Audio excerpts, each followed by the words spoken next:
Okay, I just got in from being in Essex and Brighton, putting a cup of tea on, and literally just walked through the door.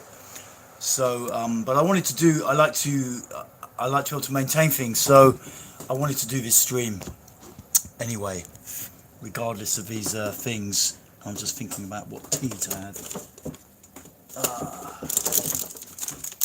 Been really busy the last couple of weeks, or rather, I've been co-hosting like a thing, a gathering here at the centre, and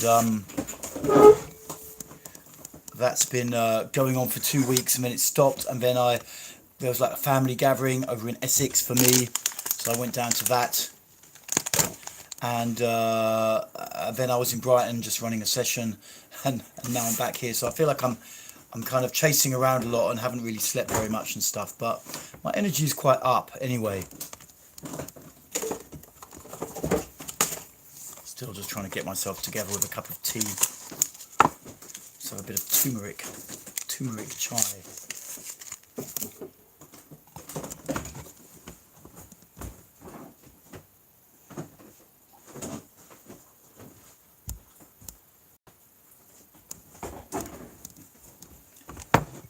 And yeah, generally feeling quite fired up about things, you know, not in the sense of being reactive, but I don't know, whenever I travel around England, I just see people, I mean, they're just so fucking lame, you know. It's like, you know, if you have to go on, if you go to Brighton, I go to Brighton a lot, you go on Southern Rail, it's just such a fucking mess. You know, it's like no one can really get anything together. You know, it's just like this whole country, sometimes I look at it, you know, I talk to my dad, who's like 91 now, and he reads the Daily Mail and stuff, but he is kind of, you know, and I'm like, how the fuck is this country going to survive post-Brexit? How the fuck is it going to survive full of all these sort of overweight, waddling imbeciles that just want to live on the NHS their whole fucking lives and can't really get their shit together? You know, I mean, it's a fucking joke. You know, it's a fucking joke, really. And, you know, I guess he's kind of right-wing, and I'm not right-wing, you know, I'm not right-wing. You know, I'm not. And I don't believe in racist stuff and that kind of thing, and I totally don't believe in the alt-right, most of whom spend their time whining like bitches about immigrants or something. I mean, I will make a video about it soon, just to wind the poor souls up, but I mean, you know, it's bullshit going through life blaming other people for how you are. Nevertheless, I mean, every time I travel around the UK, I'm just struck by, they just seem so fucking hopeless, most of the British people. I mean, it's just like it's a miracle to me that this country manages to survive day in, day out. And a lot of people would object to me saying that and go in their mind with a lot of defensive thinking, but it's fucking true. It's fucking true. I had buddies in Scotland, you know, a tough, great country in many ways, and you know, if they've got any gumption and they've got their shit together, they leave. They leave. You have to leave, and it's like an exaggerated form of the UK in many ways, because you have to leave if you want to get any shit together, because the way the culture works is that the other, you want to step up beyond where people are at, and the reality is the other people just want to drag you down into their little pit. You know, that's their way of coping with the situation. And I think slowly in the UK that's changing. I never liked Thatcher very much, but fair play, she did change that, or start to change it, at least create the beginnings of a kind of meritocracy, because there's a lot of great people in the country, but it's very, very hard for them to do anything, because the whole structure is set up so that, you know, one, the existing power structure maintains itself despite the fact that it's still living in the fucking 16th century, and two, that you know, it's rammed full of mad liberals and other people who just living completely in their heads, avoiding any form of psychological triggering. Whereas for me, you know, I accept that to be real, I will go through the day being triggered to the fuck half the time. You know, I mean, I just accept it, and I keep opening to that and expanding. And to me, that's a good way to live. That is a good way to live. But to a lot of people out there, their whole fucking fantasy in life is to try and live in comfort without any triggering. And it's complete fucking bullshit. One of the biggest problems this country has, like America as well, is over comfort. It's too fucking comfortable. It's too comfortable, and you can just endlessly stuff yourself with high carb foods at very low cost, do virtually fucking nothing except complain here and there, and the country supports you to do this. It's a free market economy and all that. Fair enough. But what I would, for me, it's like it's madness. For a guy like me, that's madness. It's madness. You know, you do not need all this support. You do not. You need to get inside your own body and feel your own feelings, expand and move. It's totally clear to me. It's crystal fucking clear. And yet, what our culture does all the time is just sort of patronise the most feeble and hopeless people, and try and make life comfortable for them and for all the rest. And it's just bullshit. It's just complete bullshit. And this might sound a bit right wing, but I'm not a right winger. I'm not a right winger. I just believe in promoting individuality and in promoting the depth and potential that's in each person. And in reality, to do that, you need to make the day-to-day reality a lot less comfortable. The price of donuts in Morrison's has to go up above 50p. It's as simple as that. If you can just, half these people, if they can just get 8 donuts for 50p, that's their fucking life. I don't know. A sugar tax, a sugar tax, a carbohydrate tax, hot water tax would be great. I don't know, something to stimulate change. My dad's complaining about, he's complaining about, going to the doctor and he has to queue to get an appointment, or for one of our relatives to get an appointment, it's like a month and stuff. And I just think they should just, if you have a cold shower every morning, your immune system is so strong, you don't really get ill, basically. It's just a basic fucking fact. It's just as fact, because if you stand underneath that cold water, it gives your immune system a regular shock each morning, and it teaches it to get up and kick ass. You don't really get ill. And yet, will the NHS ever take this on? Of course they fucking won't. Because if you look at most of the people who work for the NHS, they're so fucking unhealthy. It's crazy. It's crazy. And really, all that I see is really likely to happen is that we get so fucking poor that the average punter has to learn somewhere how to look after themselves rather than just rely on the state. They have to learn how to look after themselves rather than, relying on the state to just patronise and support them. So whenever I travel around the UK, I'm quite fired up about this pretty soon on, just seeing the state of most people. And I'm hoping to get it together to get this. I've been really, really busy the last 2 or 3 weeks, but I'm trying to get a men's group together in Bristol for guys who do want to step up.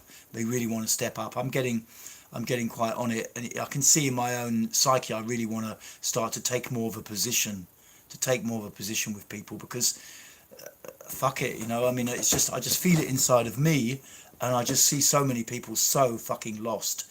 So fucking lost. It's unbelievable. And that lostness comes because they're not in their body. It's as simple as that. They're not in their gut. They're not in there. They're still trying to work their way through life with their mind by thinking about things endlessly. And it doesn't fucking work.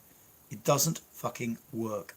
And I'm happy to be the one that gets up there and puts it in people's faces. And it will piss people off, But que sera, I quite often have little fights, sometimes not fights physically, but arguments in train stations or whatever, or I listen to some of the bullshit people come out with.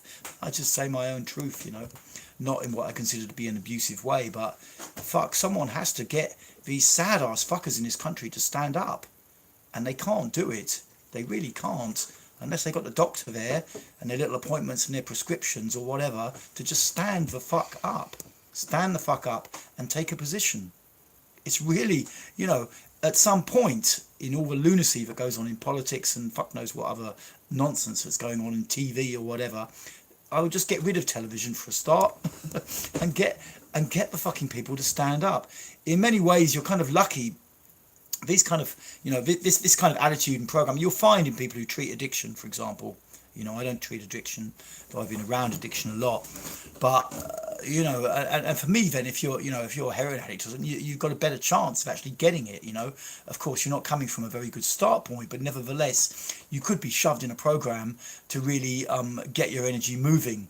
And the reality is that the vast majority of other citizens in Britain need it just as much as the heroin addicts, but if not more, in fact, if not more, and yet they will not fucking do it. They will not stand up and just take a position.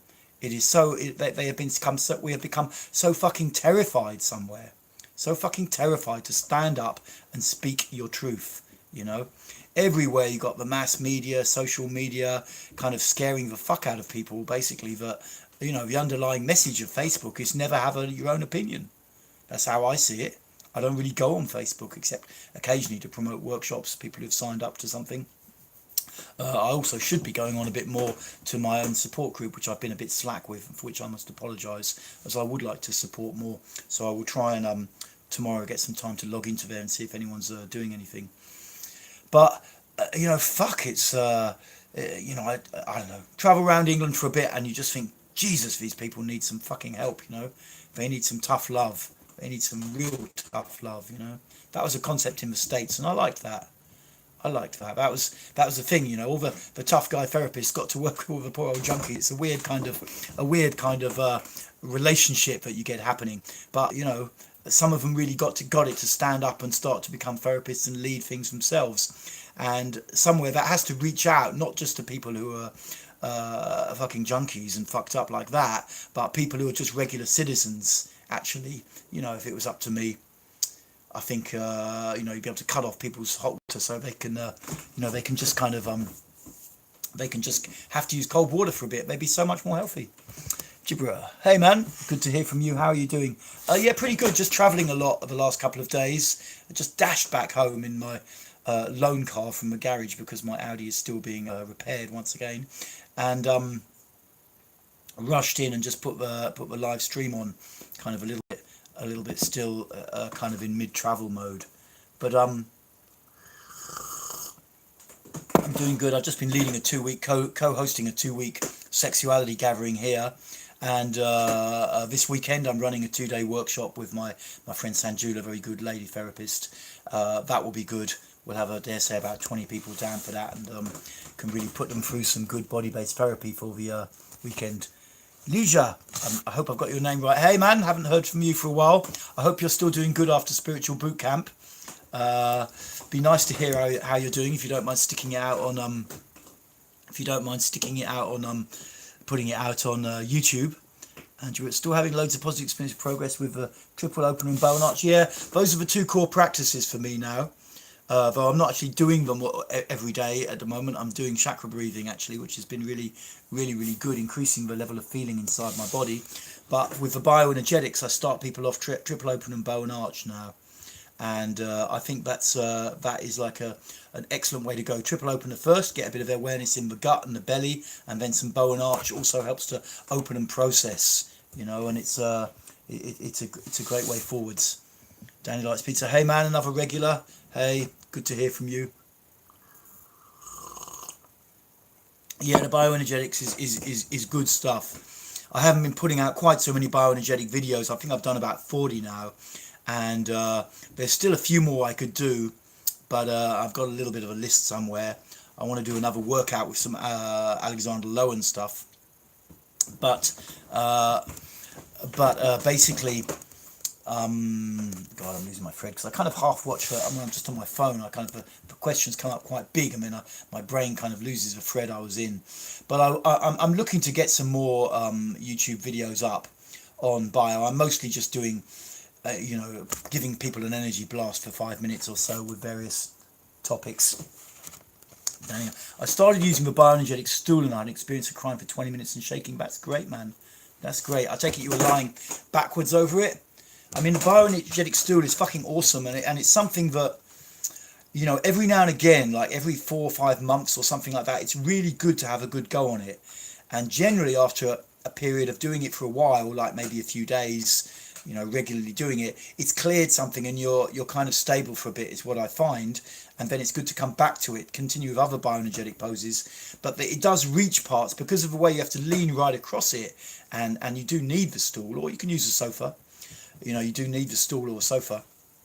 But because of the way you can lean across it, you know, you can't really do that kind of posture unless you've got a bioenergetic stool. And it doesn't have to be, like I say, you can use a sofa about 3 foot tall, just as good. But it's really worth doing every now and again, because it can clear some extra fear up and stuff inside people's system. And I find it very good to do it every few months. Speaking of that, I haven't done it for a while. I've got these bioenergetic bars, I kind of call them, all stuff which people made them, which can do 4 or 5 people at once. And I must drag those out again. The trouble is, people in the community also get the hump with it, because they take up quite a lot of room. So the old bioenergetic bar thing has been stashed away somewhere, but I need to get it out and get people on it again in the classes, because I got a couple of them which are New Zealand, a guy called Cameron built for me not long ago, and they look a bit like kind of sawhorses that you use. But I mean, it's fantastic stuff, you know. And what I like about bioenergetics and this approach is that it's grounded in concepts you can understand. You know, that there are holding patterns in the muscle system that originate in the repression of feeling through an addictive attempt to maintain a certain personality going out there.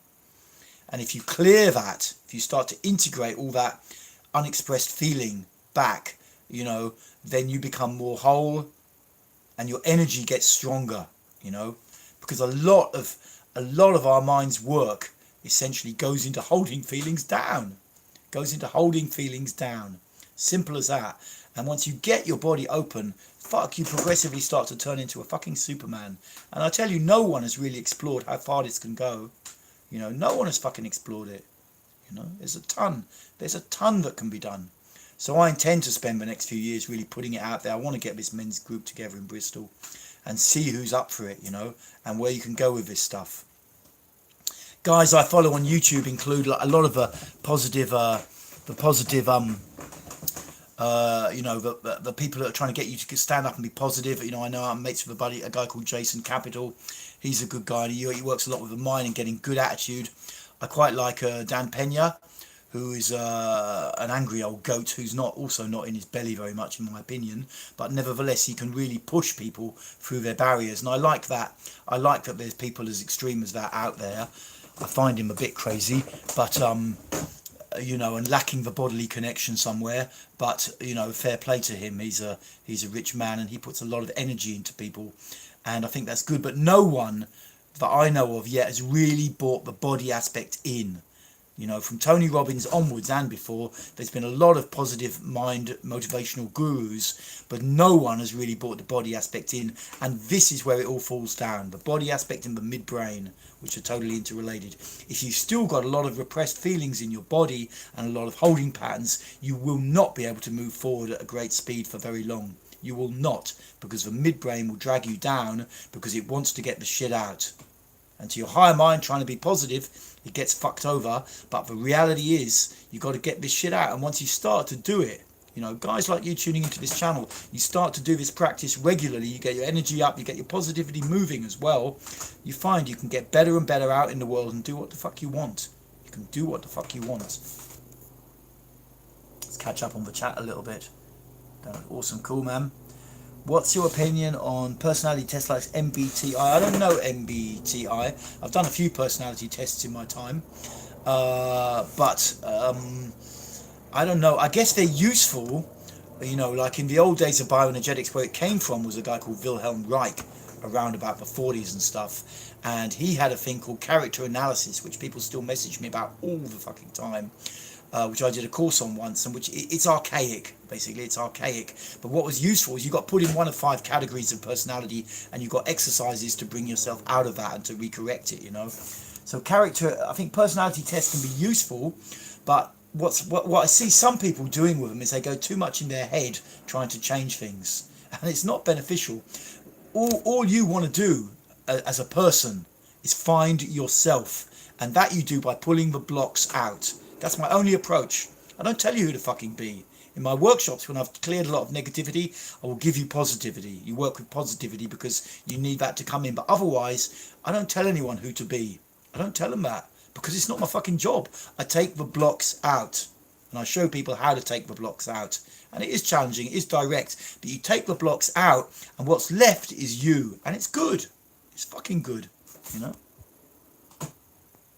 So I know personality tests so much. But yeah, I've done a few. Of course, they're always attractive here and there and all that kind of thing. Hey, Luja, burn by every day for 45, 70 minutes. Brilliant, man. Seem to be making more progress and having good faith in it. Cool, man. I hope you can come over another time sometime and catch up. It was great having you on the group. I agree. Cool, man. Hi, man. I've seen your name a few times. Nice to hear from you. I need to build a stool. Yeah, I mean, you can build the old bioenergetic stool. You know, you can build the stool, but you don't need to. I mean, I've got a video showing you can use a bloody sofa. It's not rocket science. It's not rocket science, you know. If the sofa's got a bit of a pointy kind of back at the top, you need a sofa about 3 foot tall, and you lean over the back of it with your feet on the floor. You lean over the back, basically. So you're standing behind the sofa. You need to move it away from the wall. Most sofas are on the wall. And just lean over the back of it and start with the point right under the shoulder blades that's going, the top of the sofa is across there. If as I say, it's very pointy, put a cushion on top, That's all you need. You can have a bioenergetic stool, you get a little bit of grip. But the thing is, a bioenergetic stool also can be a bit fucking wobbly. You know, it can be a bit fucking wobbly and not always so great. So, you know, you don't need to be there with your kind of bungees and rolled up cushions and stuff like that and the old stool. You don't need to do that. You know, you can just make use of the stuff around you. And of course you can build a bioenergetic stool. Like I say, I find it good to use every few months and really get into it for a week. You know, do something on it every day, and then at some point it's like it's cleared a bit from your back and you can move on to other exercises. So yeah, you know, it's a great tool. I've got a workshop coming up this weekend. It's not just bioenergetics, we're also doing some rebirthing and some emotional expression, screaming and shouting. It's fucking great, hey? And there'll be about 20 people on that. I'm looking forward to that. I find it, I don't know, when I was leading, I just started the 3-day one, the spiritual boot camp, and I was a bit nervous before that. And before I do something nervous, before I do something new, then it's always a little bit nervy for me. But I know I just keep on doing it, and each time it gets less. You know, and I'm endlessly supporting other people to do new stuff. So I have to, of course, do it myself. Do it myself. It can take long for the tension to build up in the muscles again. Do you think the bioenergy should be done every day? I mean, what goes on, you see, when you start with bio, to a degree, there can be a bit of a battle between the mind and the personality concept and the body. You know, and this is normal. You do the bio, you feel more open, and then your mind just boots up again and goes back into the same old patterns of behavior, basically. So the same tension points get restored. It all makes sense. It makes sense. You know, the mind is trying to project this personality outwards. And yes, I would, the advice is I would stick with it and keep looking where there might be changes you can make in your behavior, realistic ones. Because sometimes people do a workshop and they come to me and I'm going to give up smoking now forever. I'm going to give up boozing forever. And I'm going to do, you know, half an hour of yoga every day and go down the gym every day. And it's unrealistic. Look for realistic, slow changes that you can make in your lifestyle that support you. Particularly stuff that feels where you can keep your body more open. Because we open up the body with the bioenergetics or whatever. And as soon as you come out of a session, the mind is ready to start imprinting all the old patterns again. And you find the junk food or the too much coffee, booze, whatever it is, or ritualistic behaviors of some sort. And, you know, and then, you know, you're back where you're not really back where you started, because you're unworking the muscles, loosening them, and then they're tightening up. And that very process is part of a change process. It's better than simply getting up in the morning, your mind booting up your personality again, and you're back in the locked up thing all day. No, it's much better to do bio. But if you can step it up and keep doing it, that is also great. And over time, stuff starts to change. Slowly what happens is the mind starts to get it. The mind starts to get it. Actually, I can release. Because usually what we do when feelings come up that we don't want is we restrict our breathing, control, or go into some kind of behaviours. You know, weird behaviours. Well, not weird because everyone's bloody doing them, stuffing themselves with food or whatever. But the fact is, after a while, your mind starts to get it somewhere. Actually, I can fucking release this shit. I don't need to keep holding it down. And then your energy starts to step up, you know. Your energy starts to step up. You have a lot of energy, you have more positivity, and you can really get things together. Sorry, I didn't put the thing on. I'm getting little beeping messages. So that is very, you know, that's useful stuff, you know. If you can do it every day, do it. Make sure you're really feeling your body, but it's pretty normal for people to be on this kind of up down thing when they start getting the tension out and the tension comes back. It's for mental patterns, moving your life in the usual direction, and just look for little changes you can do bit by bit. What is rebirthing exactly? Rebirthing is a breathwork technique, basically a breathing technique that you do lying down on a mattress. And oh, you're coming this weekend. Okay, cool. I should know who you are because I recognise that name, but I can't remember. You're a guy from Brighton, maybe. Anyway, you don't have to tell me your name on live stream, of course. No worries. But it's a breathwork technique. But I like rebirthing. Some rebirthers are just obsessed with it and want to do it all the time. People actually, you know, giving the sessions. I don't treat it like that. I see it as something really good to do every now and again. And in a weekend workshop, to stick one session of like a 2-hour session of rebirthing in is great, especially near the end, because it picks up all the stuff that's kind of half finished. Because what happens is you lie on a mattress and you go into a slightly altered pattern of breathing, which I will guide in this workshop. And at some point your mind kind of sits back and stuff just comes out of your body and your throat, basically, which means sound, like not screaming, shouting, therapy, I'm pissed off with my mum kind of sound, but just natural sound comes out of your throat. And sometimes your body just starts to move of itself, you know. It's quite amazing. It's quite amazing shit. It was called rebirthing by a somewhat enigmatic and entrepreneurial American back in the 60s. And that's because people often report feeling like they're back in the womb or being born again and stuff like that. But if you're coming this weekend, you'll find out all about that. Cool. Yeah. Okay, I'm going to do about another 5-10 minutes max because I've got a few other things to do this evening and I just got back in. But you'll get a chance to try it because if it's in the workshop title, I'm one of these guys that always likes to do what it says on the tin a bit. You know, I always give myself some level of freedom in the workshop to change things around. But if it says rebirthing, we're going to do some rebirthing. Simple as that. We get it in there. And it's a great technique. I mean, people that are really into just rebirthing, I find them a bit ungrounded somewhere. It's a bit like people who are really into ayahuasca, you know. It's good every now and again. But it is not a complete methodology in itself. Nowhere fucking near it. No matter what rebirthers or ayahuasca people will tell you, it is bullshit. Send them to a group with me and I guarantee those guys will not be really in their body. They won't be in the belly. They won't be there. You can't get it by taking drugs, you know, or substances, what plant healer substances, whatever you want to call it. Because plants can tell you stuff about love. They don't know shit about the belly, basically. And, you know, I've taken ayahuasca a few times. I have a very strong reaction to it, so I have to be careful. I've taken Iboga a lot back about 20 years ago. And the whole gamut of usual recreational substances. But as with rebirthing, which is a breath technique, which also, it was used originally by Stanislav Grof, who was a famous LSD therapist back in the day. And then when they banned LSD in the States in 1970, I think, he was doing all his LSD therapy and he thought, fuck, I need to find some other way of doing it without giving people acid, basically. So he came up with holotropic breathwork, which is like 3-hour to 4-hour breathwork sessions as an alternative. And he found it had the same effect.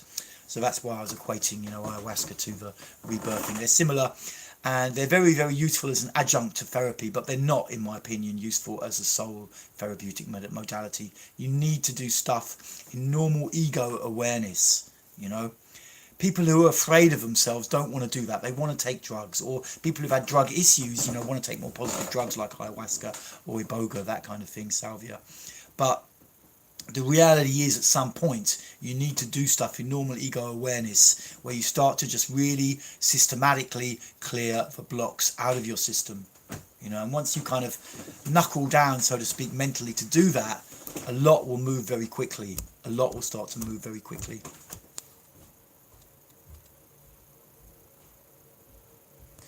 Lots about masculinity, sexuality being grounded. Do you think bioenergetics helps men becoming well men? Yes, I do. In fact, I'm going to run a group just on this thing, hopefully in Bristol in the near future, in the autumn, trying to get some, the centre I was trying to book. But basically, I think it does. Bioenergetics is very, very useful. You know, what I see I mean, it's a fucking disaster, masculinity at the moment. It's a fucking disaster, no doubt about it. You know, the guys are just completely terrified of being male, you know. I mean, of just really being a fucking guy. Young men have no sense of leadership, you know, there's no guys above them to lead them in a healthy way. It's a fucking disaster from start to finish, basically, simple as that. And no one is getting their needs met. And now you've got the Me Too thing, which I'm not against in any way, although I think it's a lot of mind stuff and people not really owning their own wounds. But it's terrifying men even more about masculinity. So being born male, a lot of guys just simply feel guilty about it. They just feel guilty about being a bloke, and I can understand. You know, it's not they're doing anything wrong. They are the product of modern 21st century culture. They're terrified of being a fucking man, but it is not going to support you in any way. And you know, all that can happen is we need to get the guys up and moving. The Mankind Project, I think, is great, actually. I haven't done it myself because I object to their pricing a little bit, but I think it's good what they do. And the bottom line is you need to get in your gut, you know, because this is a traditional male power center. I don't like to be too sexist about it, but generally, yes, women do find it easier to get into the heart and the heart-centered emotions, and guys find it easier to get into the gut. But we've now got a generation of men who are just dossing around somewhere, and they're fucking lost. They're lost as lost could be. And I want to do my bit to try and change that. So I'm hopefully getting this men's group together in Bristol, and if that works, we can export it out. But to answer your question simply, bioenergetics most definitely helps, and particularly stuff like the triple opener helps a fucking lot, because it starts to work in the gut. And even most bioenergetic therapists, and even most other body-based therapists, no one is really working at a gut level. Not really, not on the planet that I know. Not on the planet, I mean, in the sense, not on, here in the world that I'm familiar with. And there may be some people doing some visualization stuff, and you can make a case for drugs like substances like ayahuasca work at gut level, which they do to a degree, but no one's really doing the proper gut level work that men need, you know. Like I say, I follow Dan Pena on you know, who's a rabid maniac in many ways, 73 years old and still really fucking on it, and pushing people, pushing them to the limit, you know, pushing men into violence often, you know, football violence type of stuff, because it's a part of the male psyche which likes the confrontation and the violence, and you can't just deny it. And you can't just rewire it with your brain and think you've achieved something. You haven't achieved jack shit. And I like Dan Pena for that. He does that. But when I hear him shout and get angry, I fucking laugh, man. This guy is not in his body. He's not in his gut. He's not in his gut. He's not down there. And he's fucking great, but he's not there. And it shows you that you can be very, very male and rabid and masculine, but still not in your belly. And that is the core. You know, it's not that you become some kind of nutter when you get in your belly. You become really real and grounded. And you have qualities of male presence. You have qualities of male presence. And you will get attention. You'll be a guy. You'll be a real guy. You know, you'll be a real guy. And that is somewhere enough. You know, and there's always more. So, you know, because I'm not one of these people that's rabid about, you know, gender fluidity is wrong or whatever. But if you're born with a male body, you know, then you need to get your male side going. And then if you want to develop your heart and your feminine side, fucking fine. In fact, good, great, you know. Most men I know that are really rabidly male love dressing up as women, because it's a fucking hard job being rabidly male all the time. And I've been in some relationships where I'm almost expected to be rabidly male all the fucking time. I'm like, oh, fuck that, you know, fuck that. I don't want to do that all the fucking time. I don't do that all the fucking time. I'm not a fucking performing bloody SEAL, you know, performing bloody James Bond or something.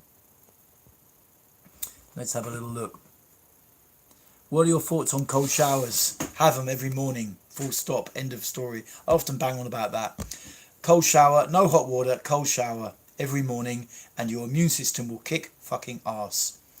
Problem with most of the people in this country of Britain, their immune system is like a bunch of old soldiers who are 80 years old and collapsing, like the Dad's Army, if you're old enough to remember that programme.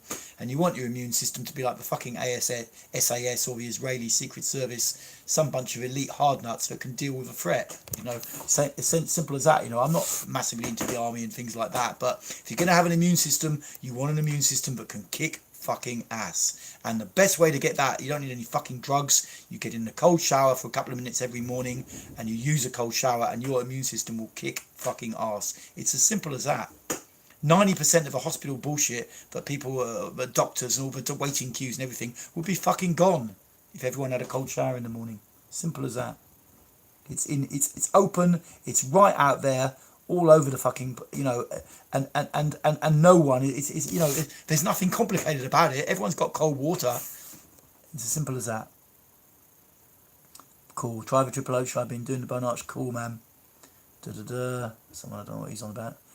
Love Dan. He's a bit ruthless, but teaches self-authority and fearlessness. Wonder if there's a level of fear behind a lot has to do with fear. Yes, presence really is key. Yeah. You know, I like watching these guys because they help me step up. I'm curious in my daily cycle because I'm quite old now. I know it's around 4 or 5 o'clock.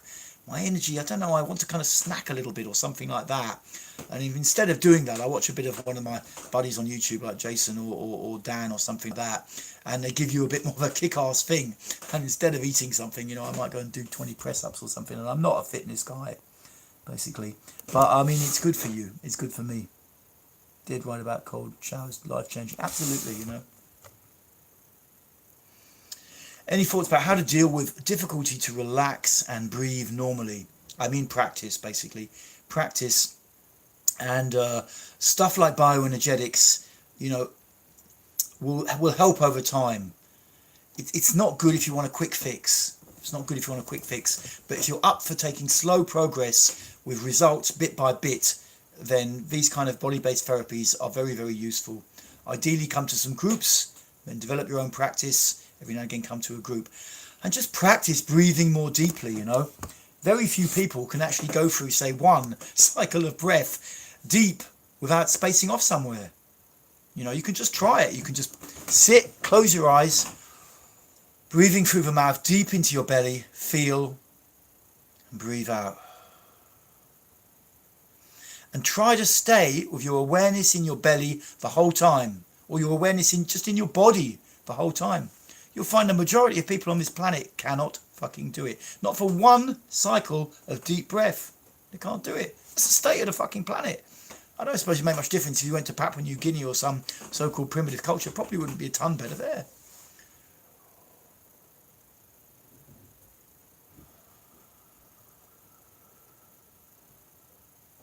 And when you can do one breath, do 5.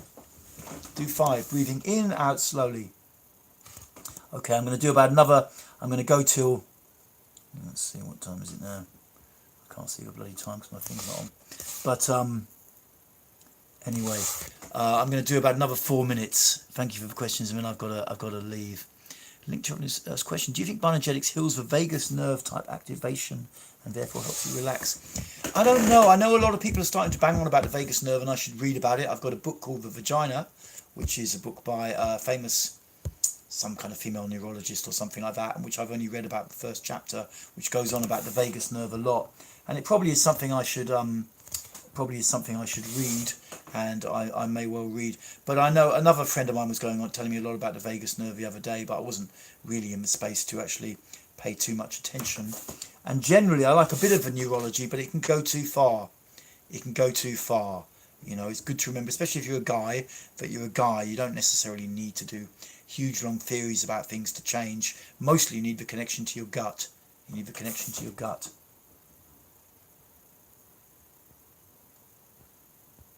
Yay. Okay, guys. Any last questions that you've been you know, kind of storing away, and shall I answer them, shall I not? Just take a fucking risk and ask them. Just take a fucking risk. Take a fucking risk. And stick it out. You know, if you're too much of a troll, I'll shout at you for a bit. But I mean, that's also life-changing. You know, it's also life-changing. It's also life-changing. I don't get so many I don't get so many. Maybe if I got more popular, I'd get a few more trolls or people making these bitch ass comments. I'm probably going to do a little bit more confrontational stuff on YouTube soon, as well, just to keep people's energy moving and give some real clear insights. You know, the one thing that you can do to create, things that you can do to really create change and give it some fire. Sending my mum to try out Bioenergetics weekend. I'll show you that. Any advice or exercise I can give her to loosen the armour? Well, great. If she wants to come to a Bioenergetics weekend, as long as she's up for it, is a good thing. Often I get guys come to groups who say their wife has sent them. And, you have to try and make sure they actually want to do the fucking group as well. And it's not just that their wife is telling them they've got to be more male and they should come and see me. It helps that they want to as well. But it's great to start with the bow and arch, especially for ladies. Start with the bow and arch. With guys, I usually start with the triple opener and the bow and arch, but not to overdo it at first, because it's normal for people to have a lot held in their bodies, particularly the lower back. And with the arch position, it does stress the lower back, and that's good over time, but you don't want to overdo it at first. Partly because you could pull a muscle, and partly because if you do pull a muscle, then you'll probably think, I'm never doing that again, and that will not support you. So with the arch position, always be ready to put your hands or elbows on your knees if you think you're going to pull your lower back. Once you can feel your lower back fully, you won't pull any muscles there, but until then it takes a while.